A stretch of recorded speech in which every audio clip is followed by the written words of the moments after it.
Voilà, il y a une très grande salle ici. Voilà.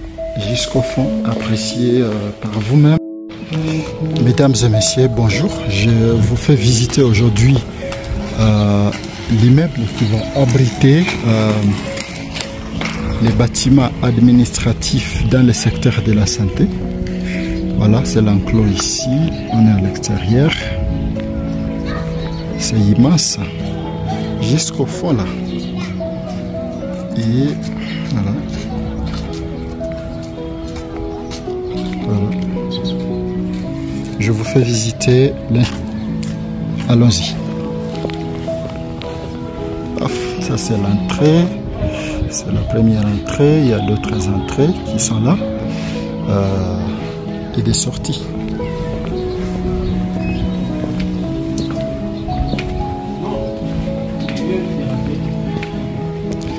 C'est la clôture. Regardez.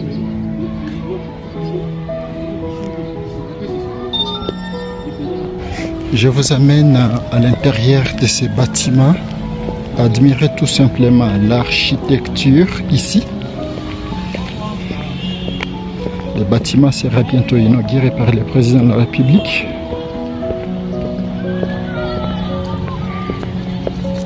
Voilà. Je vais vers l'entrée principale du bâtiment.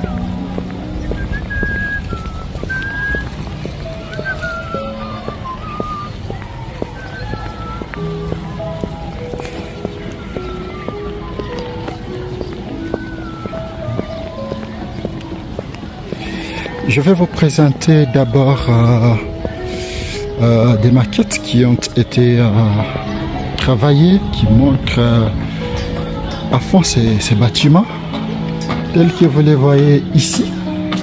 C'est comme ça que se trouvent aussi ces bâtiments à l'intérieur.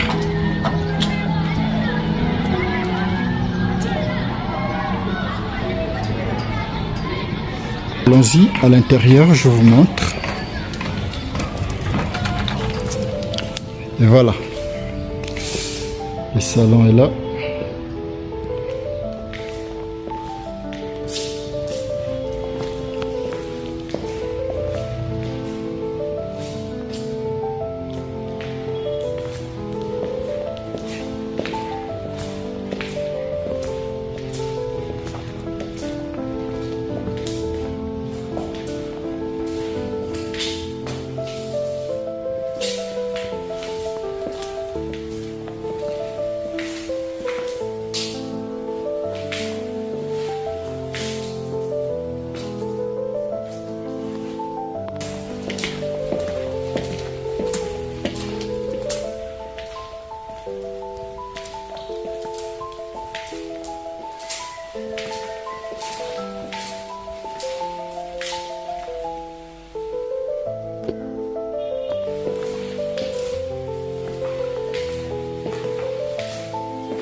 Voilà, il y a une très grande salle ici, voilà, jusqu'au fond.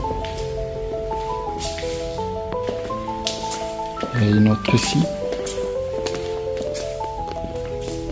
aussi jusqu'au fond. Voilà, c'est presque similaire un peu partout. Il y a cette pièce, s'appelle, c'est le bureau numéro 7. Voilà.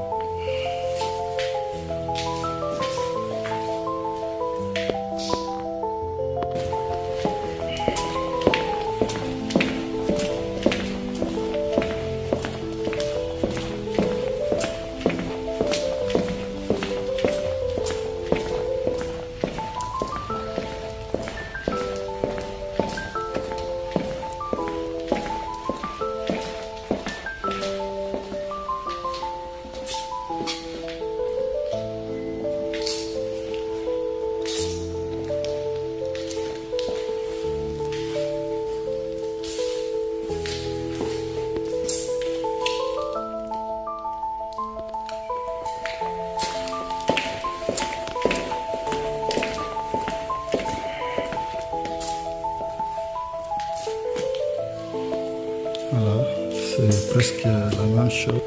Je vous amène un peu plus au fond pour vous montrer les bureaux qui va abriter la salle des réunions.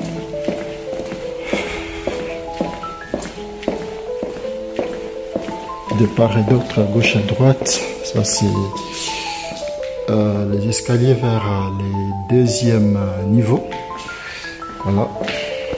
Je vous fais visiter la salle des réunions, ici.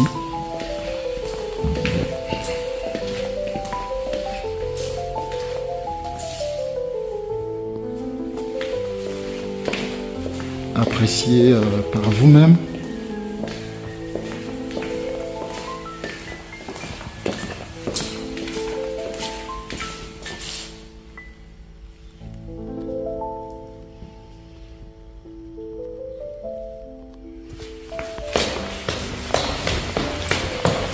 Je vous amène au premier niveau. Mais les pièces sont presque similaires comme ceux qu'on a visités là-bas. Ça c'est la route vers les deuxièmes niveaux. Les pièces qu'on a visitées en bas, c'est presque les mêmes pièces jusqu'au fond là-bas. Et là aussi c'est encore une autre salle comme celle qu'on a visitée là en bas. Salle des réunions. Elle est fermée. Ah oui, c'est ouvert. Et voilà.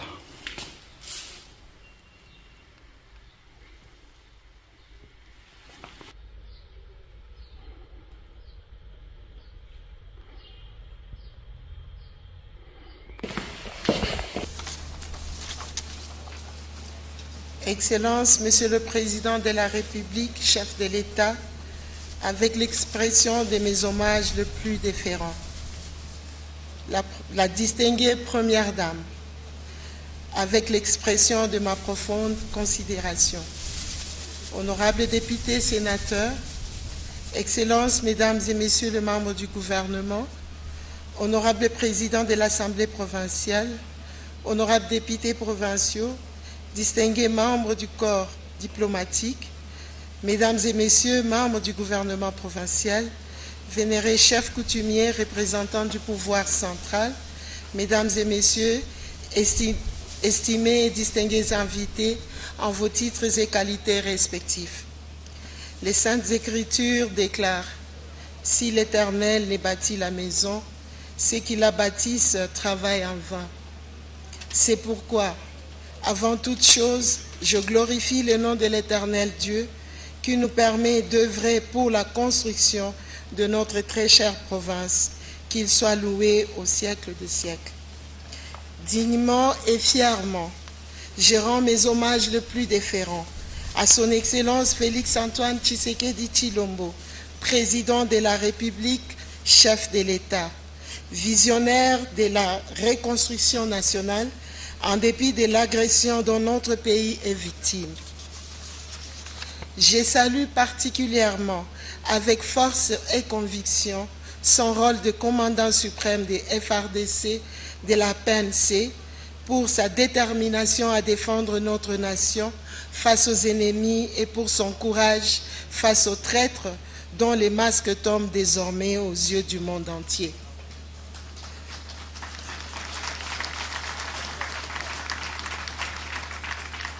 Merci. Excellence, Monsieur le Président de la République, lors de vos deux premières visites au Lualaba, vous m'avez avec bienveillance prodigué de nombreux conseils pour orienter mon action politique. Aujourd'hui, pour cette troisième visite, les Lualaba a l'honneur de vous accueillir pour l'inauguration concrète de votre vision politique matérialisée par des ouvrages construits sur fonds propres. Excellence, Monsieur le Président,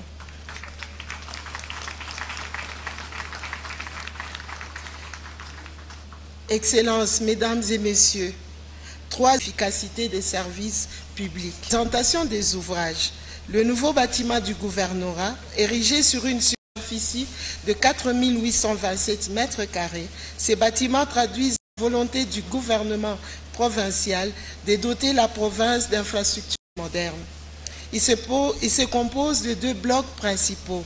Premier bâtiment, R+1, comprend 30 locaux, dont un grand bureau pour le gouverneur, un autre pour le vice-gouverneur et 20 bureaux supplémentaires. Deuxième bâtiment, R+2, comprend 31 locaux, dont 5 bureaux ministériels, 11 autres bureaux ainsi que divers locaux administratifs. La salle polyvalente, édifiée sur 2896 mètres carrés, avec une capacité d'environ 1500 places, cette salle comble un manque structurel et met fin au recours coûteux aux infrastructures privées pour les événements officiels. Elle s'inscrit dans le quatrième axe stratégique du président de la République relatif à la diversification économique et les piliers 3 et 4 du plan de développement provincial touchant au secteur culturel et touristique. Le village de Congrès, ce complexe d'envergure de 6305 mètres carrés, positionne le Lualaba comme un centre de conférences internationales dans les domaines miniers, touristiques, économiques et technologiques. Il comprend une salle de congrès de 1500 places, 24 bureaux, 4 salles de réunion, panels, un motel de 6 chambres, 2 appartements, 2 grandes terrasses, divers autres locaux. Ces inaugurations symbolisent la victoire du travail, de la compétence et du leadership féminin contre les stigmatisations et la médisance. Ces ouvrages sont le fruit du silence actif d'une servante dédiée à sa mission.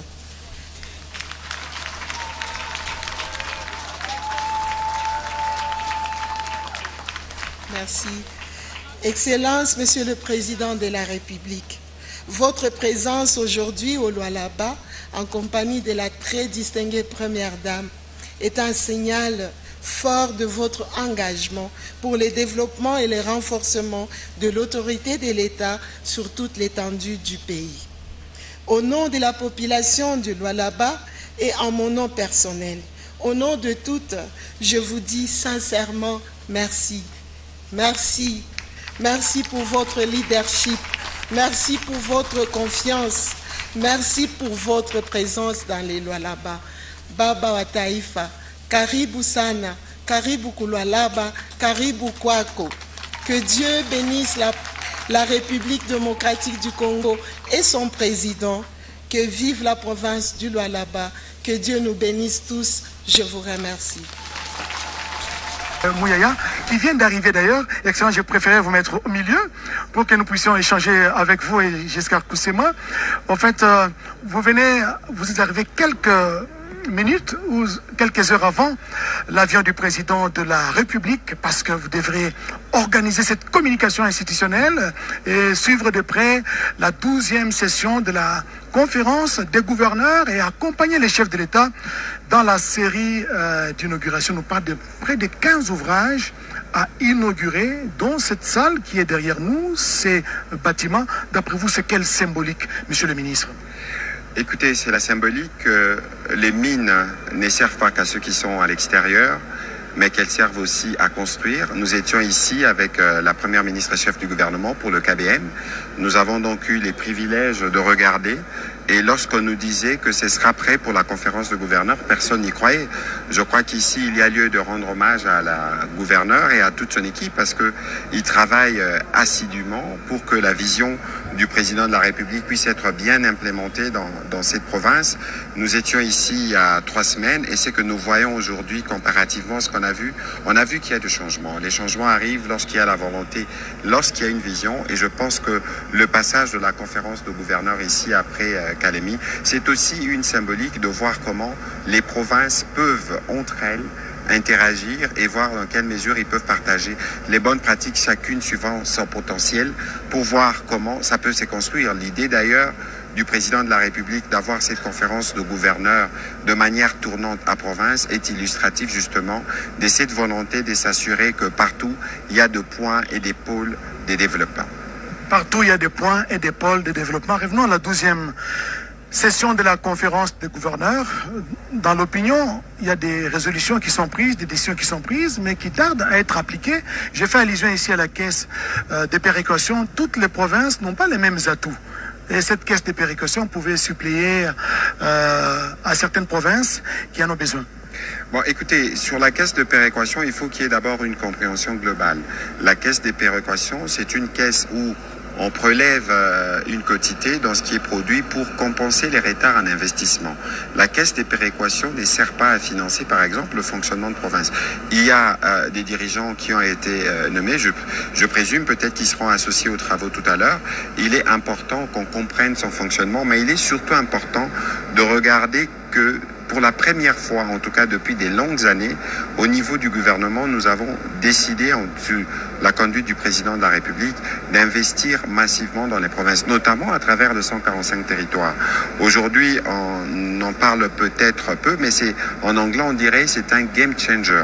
Amener comme ça bâtiments administratifs, écoles, centres de santé, dans les deuxièmes volets, les routes, les programmes du développement rural ou tout ce qui va avec dans les secteurs de l'agriculture, c'est créer des écosystèmes à la base. Parce que les provinces ne sont pas logées à la même enseigne, parce que les provinces n'ont pas les mêmes potentiels.